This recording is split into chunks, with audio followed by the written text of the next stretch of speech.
In a recent tweet, or should I say X, Dilbert cartoonist Scott Adams has thrust himself into the political arena, claiming that women don't understand that the Civil War has already started, because according to him, men live in a continuous state of violence. He goes on to comment that these were in response to the ongoing conflict between Texas Governor Greg Abbott and the Supreme Court. While the dispute has raised concerns about the potential constitutional crisis, Adams took the opportunity to share his peculiar perspective on the daily war men supposedly experience. Twitter X users were quick to respond, with many expressing bewilderment at the armchair analysis and the curious connection that he had drawn between the Texas border conflict and the perpetual state of violence that men are allegedly in. Whether Adams was serious or not, his tweet has ignited a storm of reactions and raised eyebrows across the social media platform. This story is from Mary Sue and is published on the 26th of January, 2024. I don't agree with him at all here. He says that all men are looking at other men all the time and sizing them up and whether or not that they're a threat or we could take them. I don't think that way at all. And I know a lot of other people don't. I know guys that think about, if this guy is a threat, who can I get to beat him up for me? Or, you know what, if this guy's a threat, maybe I can talk him out of it before he starts becoming a real threat. That's kind of what I've always tried to do. I've always tried to talk my way out of it before something happens. But this was a great article, though. It was really entertaining. The author was funny. If you only read one article this week, this is the one to read. It was really, really good. The author does at one point mentions that she never got any political views from watching the Rugrats. She never learned anything political from that. And I thought she should have watched Adventure Time instead. I think she would have learned a lot from the Mushroom Wars by Glob. But seriously, though. Steer her towards Rick and Morty. Yeah. I'll tell you, though, I sized him up. And I'm pretty sure that he isn't a threat to anyone between 16 and 70 years old. I'm pretty sure that if there was a civil war, he's not going to be a problem. And not that I would take him on. I'd convince some bigger guy to go do it for me. Aaron? Oh, that's the guy you're selecting, Aaron. No, you don't want to select me. Man, run away. That's my motto. Scott Adams.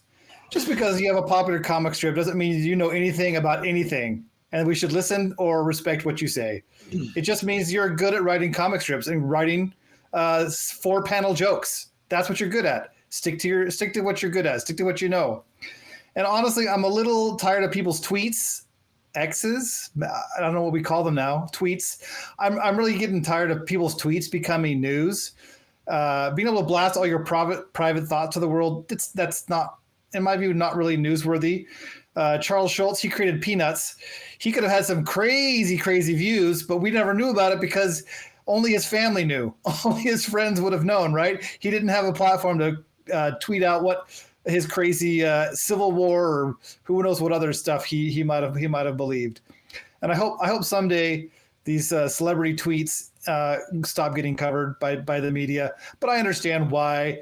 We live in a world where they're trying to sell sodas, they're trying to get page views, they're trying to get views, they're trying to get eyeballs on things, and this stuff makes for great viewing. You pop your popcorn and just watch the controversy unfold in front of you.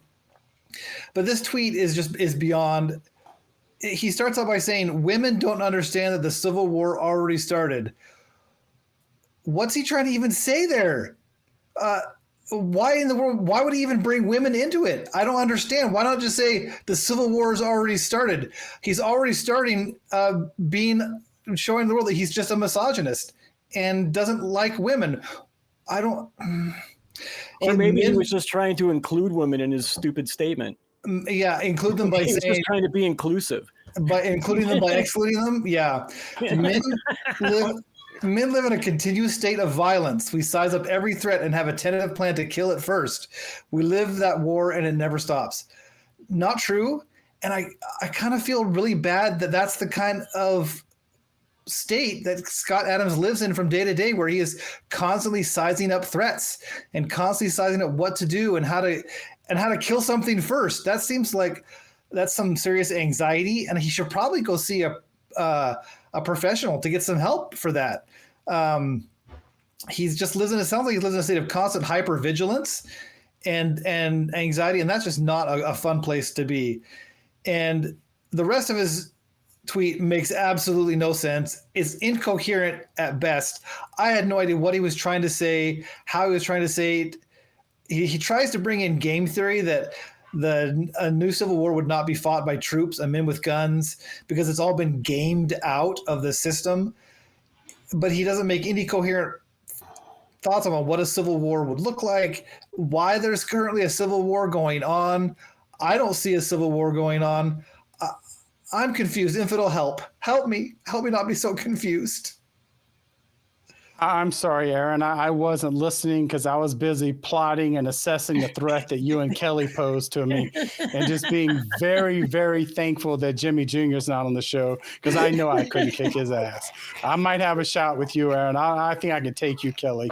But seriously, it's just absolutely absurd to sit there and it boils down to a nothing more than women just don't understand, because all that comes out of his mouth after the lack of understanding of women is just utter nonsense. As Aaron pointed out, we game this out and it's not going to be this way. All these suppositions build upon speculation that is completely nonsensical, even on its own. When he piles it up into this big word salad, though, you have even less. Now, he speaking of the gaming it out, he did mention that he expected Biden to back down, claiming his handlers will game it out the same. So he said, don't expect American men in uniform to start shooting at each other. I don't expect that at this point. What I do expect is if when some people get out of line, they're going to be crushed. I don't care what your political viewpoint is. I don't care what your perspective is on the U.S. government. The bottom line is you are not going to rise up and have a bunch of weekend warriors of any type overthrow the United States government, at least not at this point. Now, it doesn't mean that we shouldn't be concerned, and it doesn't mean that there's not an audience. 20,000 likes, obviously there's an audience for it. But like some other people on X, used to be Twitter, used to be Prince. Oh, wait, no, that's something else. I got my real doubts, and everyone else seemed to have my real doubts on how much of a political expert and how good he is at military analysis. I know that some of the other Ukraine might be calling for his services soon, but for some reason I doubt it, because he's just a cartoonist with a big mouth. Now, I guess we'll see where this goes. I think he's just talking out of his ass, and we'll just see until the next time somebody else tweets something stupid, and then we'll hear about it too, because that's bread and butter. That's what certain people want to hear. That drives them. That's what keeps them. This is the same type of mentality that we talked about in another story once regarding the border with the convoy. It's the same mentality. It's these same type of people who are getting all charged up in this absolute absurdity. And you know what? Yeah, let them see. Nothing will come of this, and Scott Adams is an idiot. But other than that, he's a great guy, isn't he, Phoebe? It's gone troppo. Gone totally and utterly troppo. I mean, he's a shiver looking for a spine nowadays. He is trying to remain relevant. The man wouldn't survive in the Arctic Circle. The man wouldn't survive in the Mojave Desert. The man will not and cannot survive a civil war. The man has lost the plot in its entirety. The man needs to calm himself down. He needs to remember exactly what on earth he is saying, and he needs to channel all of that into his strange cartoons. Because if he'd written this in a cartoon, people would have laughed with him, whereas in fact, they're just laughing at him right now. Dilbert Scott, if you're listening to this, put the phone down, move over to the piece of paper, do what you're good at. You're good at drawing, you're not very good at tweeting. So keep that in mind, Mr. Scott. So I haven't seen a Dilbert cartoon in a few years, but I always thought they were a bit on the nose. And yeah, what do the people think of Dilbert cartoons now? You know, the creator has gone troppo. Hasn't he had a couple of other controversies over the last few years? I'm not positive. I might be wrong on that. On the serious side of things, though, this SCOTUS decision that kind of prompted this tweet and the convoy we talked about going down to Texas on another story earlier this week, there are plenty of people in rural America that think that we are already in a cold civil war, and they're stocking up. Whoa. I think you're casting aspersions on rural America here. People who happen to be in rural America disproportionately believe that there may be some form of cold civil war. I'm pretty sure that it's one of these correlation causation doesn't actually equal it kind of things. Because just because you're in rural America doesn't mean you're going to be some nutbag that's going to say... I'm not saying that, but I'm saying like because I live in rural America, I'm in it every day, and I talk to the people here, and I will tell you there are many people here that think we have to have this civil war. This is the only way we're going to fix America. They literally believe this. This is the people who got into that convoy going down to Texas. This is the mindset of half of those people as well. This is the only way to solve that convoy.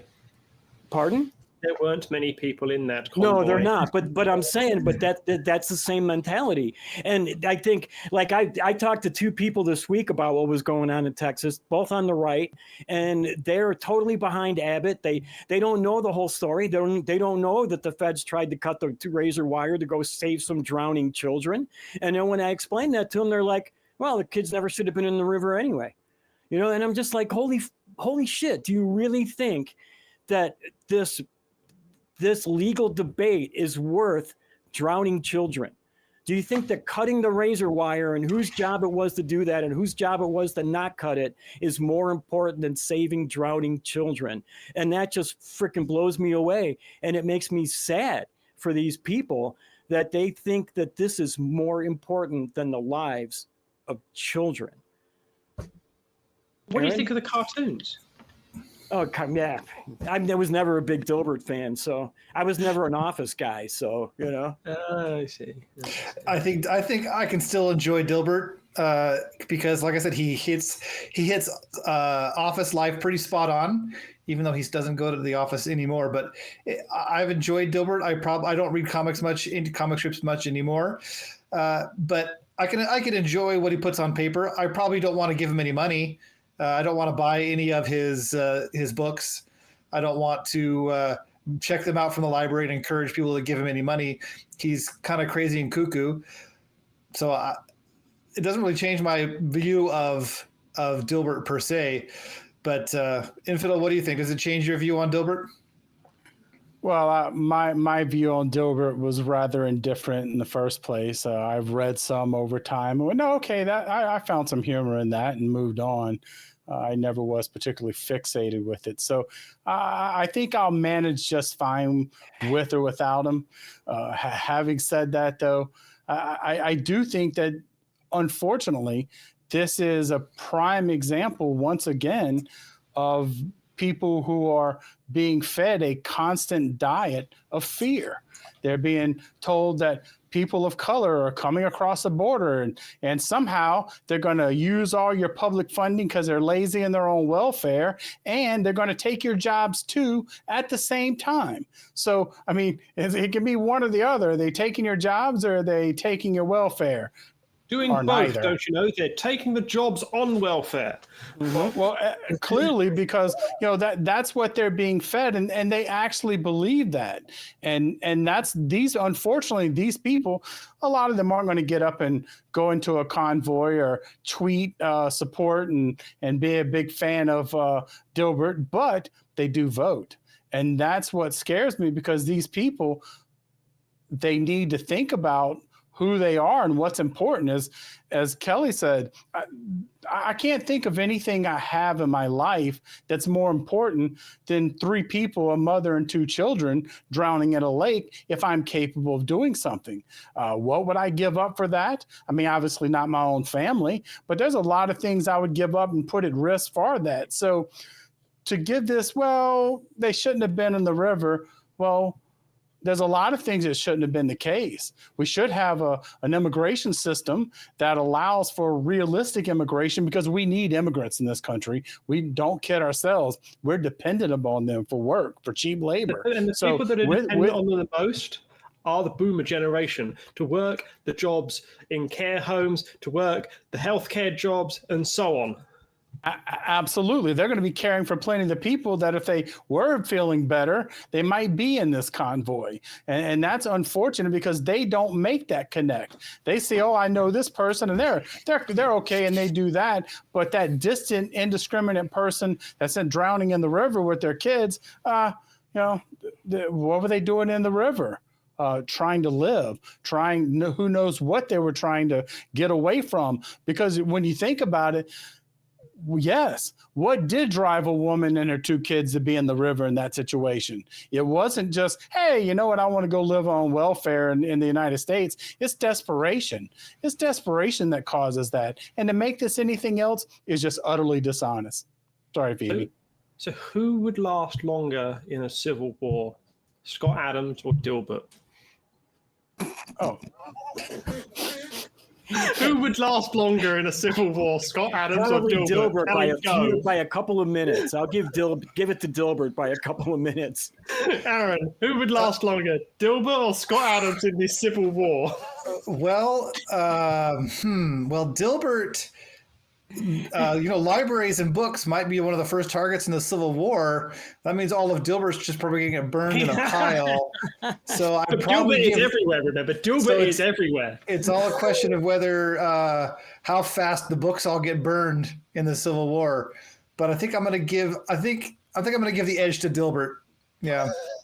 Well, I've got to say it wouldn't really matter, because in spite of which one of them, Dilbert or Adams, that won, I know Calvin and Hobbes will come along and go ahead and demolish them. So either way, they're done for when it comes down to this, because I know Calvin and Hobbes are always plotting. They're always planning. So, they surely have as much, and quite adventurous too. So yeah, I think they're in trouble, severe trouble. Well, when it comes to Dilbert, or does it come to Scott Adams? Well, if Dilbert was to, animate themselves and be brought to life, I think Dilbert would last longer than Scott Adams, because I think Dilbert's one of those people that, having in my younger... Just judging by this statement, I think Dilbert's a little bit more intelligent than Scott Adams. This is very true. This is very That's true. That's why I gave him the edge by a few minutes. But if Dilbert was to have come to life, I think Dilbert would have been so cynical of it that he would have just ignored everything around him. There's a civil war going on? Sod that. It makes me wonder, too, how, all these old guys... Because these guys can't fight a civil war. They can't even jog down the block, man. And who are they going to get to fight it for them? Do they think their grandkids are going to fight it for them? They're all too busy accepting people for who they are. They don't give a shit, So all these pictures I saw of people in that convoy, I could outrun them, and I'm definitely not in good shape right now. So if I can outrun them, they're in trouble. And the fact that you think there might be a civil war leads me to believe that you're lacking in some critical thinking skills. This isn't the 1860s. It's not like everybody's got the same access to weaponry that the government does. There's not going to be fighting kind of a civil war. So if there's not going to be fighting with soldiers, it's not going to be a civil war. Maybe a bunch of civil disobedience, but I don't understand this idea of civil war. I think people are so afraid of change, and they don't like the way things are going so much that they think the only thing that's going to change it is bloodshed and war. And that's a really crazy spot to be in, to think that you need to resort to bloodshed to get your way, so to speak. And it's really a scary mentality. They become deluded by fear. Yes, Yeah. it absolutely is fear. That is the bottom line. Fear is what almost always is the bottom of these type of situations. It's fear of change. It's fear of losing that sense of control that they think they have. And they're right. They're losing it, but that's a good thing. And if you fear missing out on the non-profits, click here.